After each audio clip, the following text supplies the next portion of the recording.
This is an internet anarchist video, dude. He's freaking stepping out of his lane and doing some gaming news. Not really news, but freaking gaming coverage. I guess sort of like how Sunny V2 did the freaking Angry Birds video and Plants vs. Zombies video. He's sort of following suit and doing the downfall of LittleBigPlanet, dude. This is not a franchise that I was that familiar with. Oh, my bad. You can't see on the YouTube stream. But I know it's like a big PlayStation franchise, dude. Freaking. Or was. What happened? I wasn't even playing it, so I don't even freaking... I didn't even know it died. Threat to the survival. I just know that Sackboy is cute, and I've played some of his iPhone games. Let's see, though. Let's see. What's the biggest threat to the survival of a beloved game? Is it A, an uncaring developer who's moved on to something else, B, an inattentive publisher who only cares about profits, or C, a ruthless hacker whose only objective is to cause chaos? For LittleBig... Perhaps not. Perhaps not. Why not all of them? That all sounds rather scary. It's like if you freaking were like, what's there to be so scared about? Just death, dying, bankruptcy, debt, being homeless, being on, addicted to drugs, being freaking diseased and dying?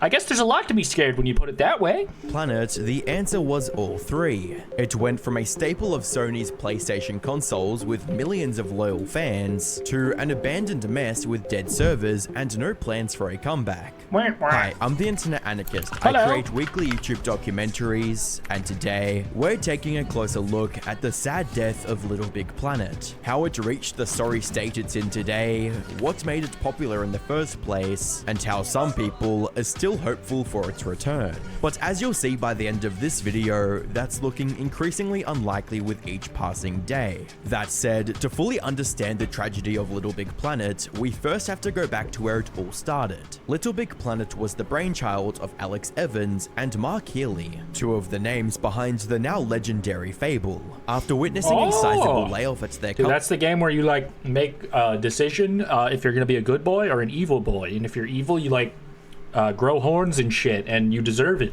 Ambitious platformer that would go on to become LittleBigPlanet. However, as a ragtag group of artists and programmers, they lacked both the resources and the time to create a fully fledged game, and then simply hope that it will be a success. They needed funding fast. So after some brainstorming, they quickly put together a bare-bones demo called Mr. Yellowhead in 2005, which, despite its crude graphics, had a lot of gameplay similarities with the final game. Sony immediately saw the potential in the idea, and after seeing a bit more of the game... Well, there's no potential in that idea. What are you talking about? You're just glazing them because their fucking guy looks like your logo.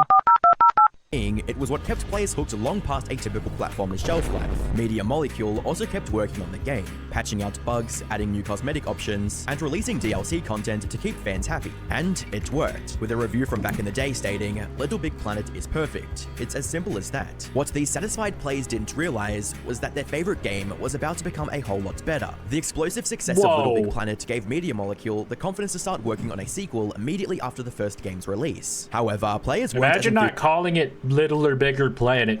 Missed opportunity, dude. Greedy devs. Enthusiastic about a sequel, as you might imagine. And the reason was simple. The level editor. Many had poured countless hours into crafting over 3 million unique levels by this point. If the new game was incompatible with their creations, all their hard work would have gone to waste. This wouldn't have just hurt the sequel sales, it risked splitting the LittleBigPlanet community in two. Those eager to explore the new tools and mechanics, and those unwilling to abandon the treasure trove of player-made content they'd come to love. Fortunately, Media Molecule understood this challenge better than most, and spent a lot of resources looking for a solution. Then, on the 10th of May 2010, they announced LittleBigPlanet 2, showcasing the sheer amount of variety that was possible with the new level editor. The new and improved creative toolset allowed players to create not just platforming levels, but entirely different game genres, with Media Molecule going as far as to claim that it wasn't just a quote platform game, instead was going to be quote a platform for games. Above all, they reassured the fanbase that LittleBigPlanet 2 would be fully backwards compatible with the previous title. Hell yeah, I was thinking, isn't that like just all you need to do? Just freaking carry the levels over, dude.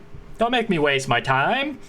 Did Mario Maker have that shit from Mario Maker 1 to Mario Maker 2? I have no idea. But some people put real work into that shit, so I understand not wanting to start over if it was just like, we got a few new things, pump out a new game, start over, guys, come on. 2011, and to no one's surprise, quickly became the favorite of both the critics and longtime players. The first LittleBigPlanet game was great. It was amazing. It was the start of an awesome community, and it did some really creative things. it gave people a ton of tools to work with to create some great levels.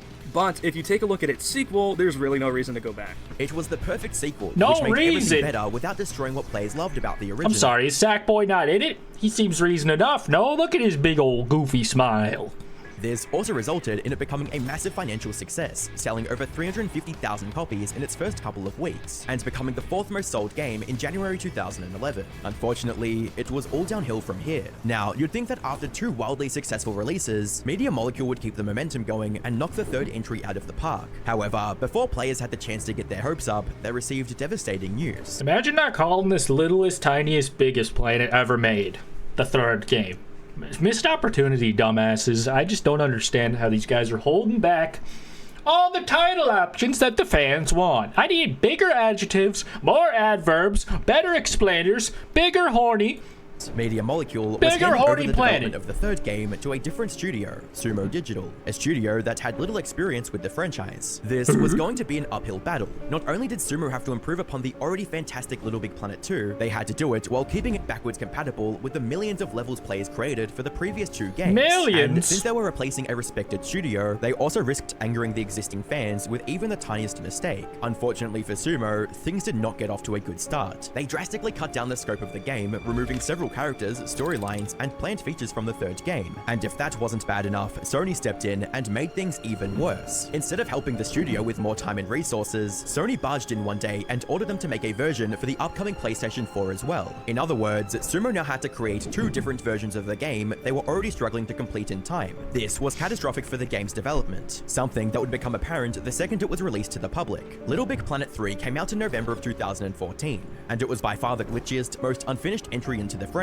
Players were struggling to play user-generated levels, and in many instances, wiping their save files was the only way to get past the error message. And this was just the tip of the iceberg. Sometimes the game crashed bad enough to nearly brick the console it was running on. Sumo tried to fix these glitches with patches, but the core issues never went away. With one angry player on Reddit writing, 1 year later, and LittleBigPlanet 3 is still broken. This is unacceptable. The online barely functions, and there's still glitches where I fell off levels. On top of that, Not where I fell off levels! Alright, well, this guy doesn't speak for all of us, okay? The LBP3 community, which I am now a part of, okay? After watching this video for 8 minutes and 11 seconds, I feel up to speed, and I'm a part of this fandom now. Yeah, I think that the devs are working day and night to try and make ledges that you don't fall off personally, okay? Just calm down. Just give them time. Still many crashes. The broken game was turning longtime players away from the franchise, with one such person voicing his disappointment, stating, Butt "Man, thumper. this game makes me so We can't listen to this guy's opinion. Man, this game makes me so depressed. I'm Butt Thumper 10 years ago. No one cares." This begs the question, why? Why did Media Molecule abandon its star franchise to a third-party studio? Well, when asked about it, the studio's community manager stated that they made this decision so that they could focus on their next big project called Dreams. This was a full-blown creation engine that allowed users to make everything from games and animations to music, all on their PS4. Whoa. Admittedly, this You can make music on the PS4, dude? Anyone cooking up in the stew on the PS4? was the next evolution of the creative tools the studio built for LittleBigPlanet 2, but them abandoning the franchise that made them popular in the first place. That's also so fucking random. They really just gave up on it, huh? Still the wrong move in many people's eyes. Some might even argue that it would have been better if the third game just never came out, and instead, those resources were spent on updating and maintaining the second. Despite its poor reception, however, its availability on 2 consoles instead of just 1 significantly boosted the game's financial performance, allowing it to sell over 5.5 million copies to date. In an ideal world, these high sales figures would directly translate to more players making more content, and so they got rewarded for releasing the glitchy game, and a lot of people bought it. Suckers. extending its shelf life. Unfortunately for the fans, LittleBigPlanet 3 was about to face a challenge far more devastating than the occasional game-breaking bug. In November of 2022, LBP.me, the website cataloging user-generated levels, went down after an attack from unknown hackers. And while the site was restored shortly after, this marked the beginning of its total destruction. You see, the solution Media Molecule came up with for backwards compatibility was to host all of the information on the same server. This made it easier to keep track of player statistics across the 3 different entries. servers. However, even though this method was highly effective, it also came with a serious drawback. Any security vulnerability from the original 2008 LittleBigPlanet now affected everything that followed. Judging by the sudden website blackout, it was clear that someone had found a way to exploit that vulnerability, and as expected, the hacker returned on the 6th of March 2021 and shut down the game's online functionality with a DDoS attack. Anyone who tried to play a user-generated level was met with an error message stating that a problem had occurred. After staying silent for 4 days, Sumo finally took the servers down on March the 10th, claiming that they did so to, quote, investigate some technical issues. These servers remained offline till May, but even after coming back online, things weren't right. Players were experiencing strange crashes and glitches that were never an issue before. The cycle of Sumo taking the servers down, bringing them back online, and getting attacked by hackers continued a couple of times, before coming to a stop in April 2024. Not because Sumo patched the vulnerability, but because they decided to pull the plug, shutting servers down for good and killing the game completely. The franchise that had held strong for over 15 years was finally dead in the water. Some fans tried to protest this decision online to no avail. They had nowhere left to go. While technically, there was one game they could still play, a spin-off called Sackboy, A Big Adventure. Let's go! Mobile gaming up again, baby! Saving the day! No problem, gamers! We gotcha! Just get an iPhone, dude. Sackboy, he's on the big adventure. Which came out in November of 2020. Unfortunately, this version of the game lacked the one feature that made LittleBigPlanet special in the first place, user-generated content, resulting in most fans seeing this spin-off as an insult and hating it with a passion, with one person even equating it to receiving a middle finger from the developers and Oh no, I may have spoken a little too soon, but how the fuck did they not foresee that? You didn't put the user-generated content? Obviously, I probably wouldn't have even noticed when I played this, because I was not a seasoned LittleBigPlaneter, but these Redditors, they're gonna be on your ass, dude. Butt toucher or whatever. Sony.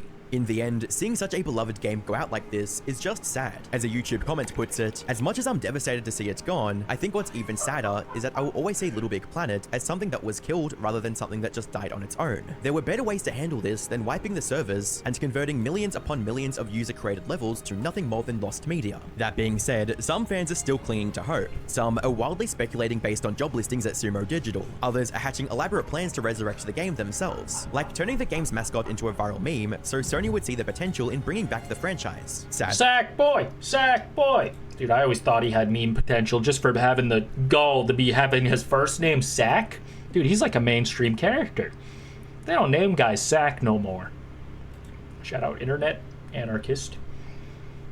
Nice to see him turn his life around. Stop fricking around with that drama. Also, my stream is offline, I think.